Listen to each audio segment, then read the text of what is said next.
जय श्री राम हर हर Mahadev good morning शुभ सकाल आज हूँ 28/4/2024 रविवार आशा कर आज दिन समस्त मंगलमय हो सुमन स्वागत कर आज एक नुआ भिड को देखा जाऊ आज कौन कौन ओके बाड़ी कम आम सरीगला बोइले क्षीर दुआ दुई सरी जा देख आंब पाचिला पाचि नहीं कंचा अच्छी एपटे आमर अच्छी गत वर्ष गचर मात्र गोटाए आसाला कमला एथर बहुत आसी देखा खरार रोचे ना फल छड़ी जाऊँगी ओहो कि खरा हेब आ खरा दिन खरा ना कौन थंडा फंडा क्षीर बसी जाइए चुली छाड़े चुली बर्तमान धिमी आँच रे रखी दिखाई क्षीर मातार कम कर हो खरा रखीदे भी फुटी जाता प्राय ना सी फुटब ना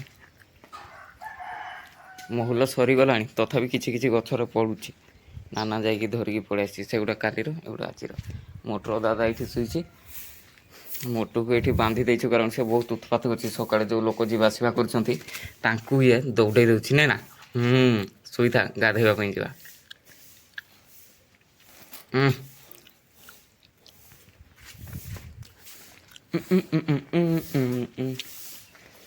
रोसई कार्य माँ सारी सारा प्राय समाप्त कर सारा खरा दिन में जिते जल्दी रोसई कर सार जिते टाइम रोसई करूथो रूम रे सेते गरम हम ए कलर है नहीं और कलर काश्मीरी लंका गुंड दे नथा देन यहाँ पे लाल खाली गाधे आ खाई दियो मोर पखाड़ा तो थी इे आ गरम अच्छे ये पखाड़ अच्छे यही देख मोर असाइनमेंट नंबर 1 स्टार्ट हो गला वीडियो जस्ट ऑफ कली काम गोटे मिलगला जाऊँगी छक को तापर आ गोटे कम अपेक्षार अच्छी गले देखा छक कम सरी जाऊ छकरू ये दुईटा जिनस आनली चिकेन तेल या पहुँचेदेवा सान दादा घरे दादा तो बर्तमान गाधई आसते घर कहीं ना बैस डरीगली ये पारा पीवाई आम पा रखाई छात उपर खरा दिन रखा कथा एगुड़ा दादी भितरा तो दौर खुड़ी तो ना बोध हुए यही जिनस गुड़ा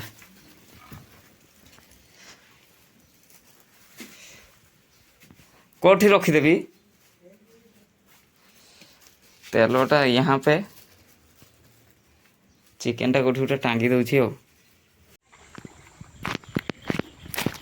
लगला ना गोटे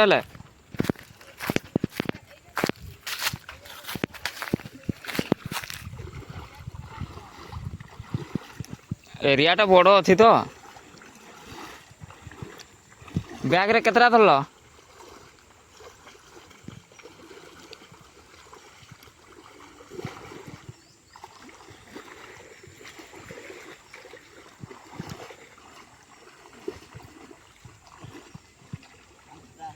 5टा हाँ काका घर को देदेव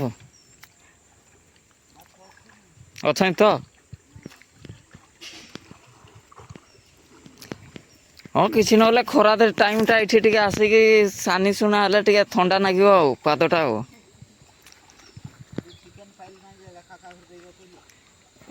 चिकेन अल्प अणाई ना घर लोक अणाई कि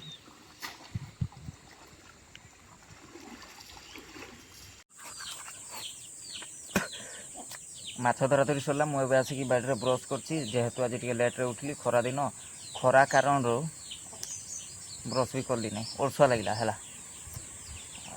अल्प ही माछ धरा है जेहेतु आमर भी ये माछ खाइबार नहीं सान दादा घर भी केवल सान दादा खाइबे आउ कहीं खाइबे नहीं आउ किसी माछ पठेदेवा चिकमिकु मान पाख जेहेतु खरा हो ब्रशटा करी पखाड़ा मारिदेवा तापर माछ पार्सल करदे घरे छाणिकी नहींदेवा कथा जे घरे तो माँ कौच आइंस करी ना मुझे एति खरार निआ पाखे बसई हेनी कि पठेदेवा आउ कुआड़े कुआड़े दानार्थ चतुर्थी करदे बिक्री तो हम नहीं कारण जहाँ 5-10 केजी धरते सीना बिक्री कर 2-3 केजी कौन बिक्री कर बांटी देवा हो रसटा कर दियो भोक लगे पखाड़ खिया सरीगला बाजिगला 11टा मु बाहरी गली बांपार ଯିବା ପହଞ୍ଚିବା ପଳେଇ ଆସିବା, ପହଞ୍ଚିକି ପଳେଇ ଆସିବା।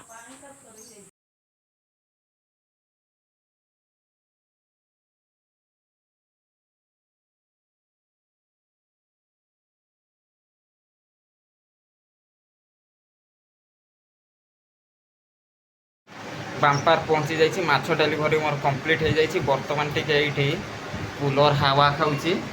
କୁଲର ହାୱା ଖାଇସାରିଲେ ପୁଣି ଗୃହ ଅଭିମୁଖେ ଯାତ୍ରା କରିବା। এইপଟେ ଦେଖ କୁଲର ଗୋଡ଼ ଗୁଡ଼ା ପ୍ରାୟ ଭଲସେ ସଫା ହେଇନି, ଗାଧେଇନି। ଆଉ এইପଟେ ଆମର ଦି ଜଣ ଆତ୍ମା। କ'ଣ କରୁଛ ରେ ବାବୁ? ଇଏ କହୁଛି ଆଜି ଘରକୁ ଯିବ, ଆଜି ନାହିଁ କାଲି ଛାଡ଼ି ପରଦିନ ମେଳା ଅଛି।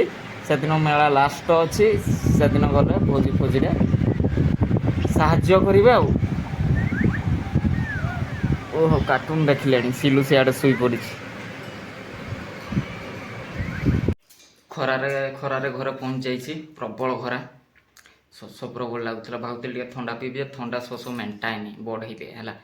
ସେଥିପାଇଁ ଘରେ ପହଞ୍ଚିକି ଟିକେ ଦେଶୀ ଲିକର ବୋଲେ ହାଣ୍ଡିଆ ଭଳିଆ ଟିକେ ପ୍ରସ୍ତୁତ କରା ଚାଲିଛି ଡ୍ରିଙ୍କ, ପିଇଦେବା ତାପରେ ପୁରା ଶୋଇପଡ଼ିବା। ଘରେ ଆମର ଜମା ହେଇଥିଲା ଦହି, ଦହିରେ ଟିକିଏ ଚିନି ପକାଇଦେବା, ତାପରେ ପାଣି ଢାଳିଦେବା। ଇଏ ହେଲା ବେଷ୍ଟ ଖରାଦିନ ପାଇଁ। ଚାମଚଟା ପଡ଼ିଦେଲା ଭିତରେ। ହଉ,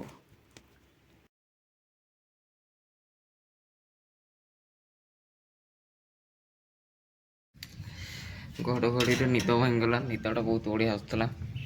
ମେଘୁଆ କରିଛି, ମେଘ ଉଠେଇଛି, ପବନ ବହୁଛି, ଆଉ ଘଡ଼ଘଡ଼ି ବିଜୁଳିକୁ ଭୟ ପ୍ରବଳ ହେଲା। ଆଗରୁ ଥରେ ବିଜୁଳି ମାରିକି ନୂଆ ଘରର ସବୁ ୱାରିଂ ପୋଡ଼ି ଯାଇଥିଲା। ସେଥିପାଇଁ ଆମର ମେନ୍ ସୁଇଚ୍ ବସା ହେଇନି ତ ଆର୍ଥିଂ କରାହେଇନି। ଦେଲ ଭାଇତେ ଏପଟେ ଆମର ଲାଗିଛି ଯେଉଁ ସେଗୁଡ଼ା କାଢ଼ିଦେବା। ତାକୁ କ'ଣ କୁହାଯାଏ, ସେ କିଟକାଟ ସୁଇଚ୍ ଗୁଡ଼ା ଗୋଟେ କାଢ଼ିଦେବା। ଯେ ଘଡ଼ଘଡ଼ିଟା ମାରୁଛି, ବିଜୁଳିଟା ମାରୁଛି, କେତେବେଳେ ଯଦି ଆସିଗଲା ମୁଁ ଶୋଇ ପଡ଼ିଥିବି, ପୁଣି ଡାଲା ବାଜିଯିବ। ଖୋଲିଦେବା। ସମୟ ହେଇଗଲାଣି 5ଟା। ପାଗ ପୁରା ମେଘୁଆ କରିଛି, ତଥାପି ବର୍ଷାର ଦେଖା ନାହିଁ। ବର୍ଷା ପ୍ରାୟ ବଡ଼ଚଣା ନିର୍ବାଚନ ମଣ୍ଡଳୀ ଆଡ଼େ ବ୍ୟସ୍ତ ଅଛନ୍ତି। ହଉ ଛାଡ଼, କେନାଲରେ ପାଣି ଛାଡ଼ି ଦେଇଛି, ଗାଧେଇଦେବା ଟିକେ ଥଣ୍ଡା ଥଣ୍ଡା ପାଣିରେ, ତାପରେ ପଳେଇବା ଆଉ।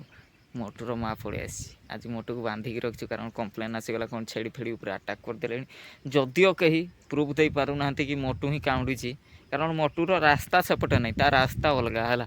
ସେମାନେ ଯେଉଁ ସାଇଡ଼୍ରେ କହୁଛନ୍ତି ସେପଟେ, ସେ ଛୁଆବେଳୁ ମୁଁ ଜାଣିନି ସେପଟେ ମୋଟୁ ଯିବାର, କି ଆମର ଘରେ ଏତିକି 4-5ଟା କୁକୁର ଅଛନ୍ତି, କେବେ ସେଇ ଅଲଗା ରୁଟ୍ରେ ସେମାନେ ଯାଆନ୍ତିନି। ଦେଖିବା, ତାକୁ ସେଥିପାଇଁ ବାନ୍ଧିକି ରଖିଦେଇଛୁ। କାଳେ ମାନେ କୁକୁର ଅଛନ୍ତି ବୋଲି ବି ବହୁତ କମ୍ପ୍ଲେନ୍ ଆସେ ନା, ସେଥିପାଇଁ ଥାଉ, ବନ୍ଧା ହେଇଥାଉ। ଗାଧେଇଦେବା ତାପରେ ଯିବା। ଘରକୁ ଫେରି ସାରିଲା ପରେ ଦାଦାଙ୍କ ସହ ପଳେଇ ଆସିଛୁ ମାଣ୍ଡିଆ ପେଷେଇବା ପାଇଁ। ସେଇ ଘରେ ମାଣ୍ଡିଆ ପେଷା ଚାଲିଛି। ଦାଦାଙ୍କ ତ କିଛି କାମ ନାହିଁ, ତଥାପି ତାଙ୍କର ସାଙ୍ଗସାଥି ଯେହେତୁ ଠିଆ ହେଇକି ସେଇଠି କଥା ହେଇଯାଉଛନ୍ତି ଆଉ।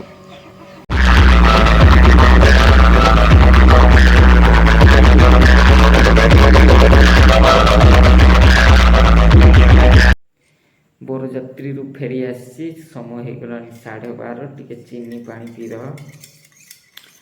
ସେଇ ତ ଖାଇବା ସବୁ ହେଇଗଲା, ବଟ୍ ଆମେ ସାଧା ପିଲା ପନିର ଟିକେ ଖାଇକି ପଳେଇ ଆସିଛୁ ଆଉ।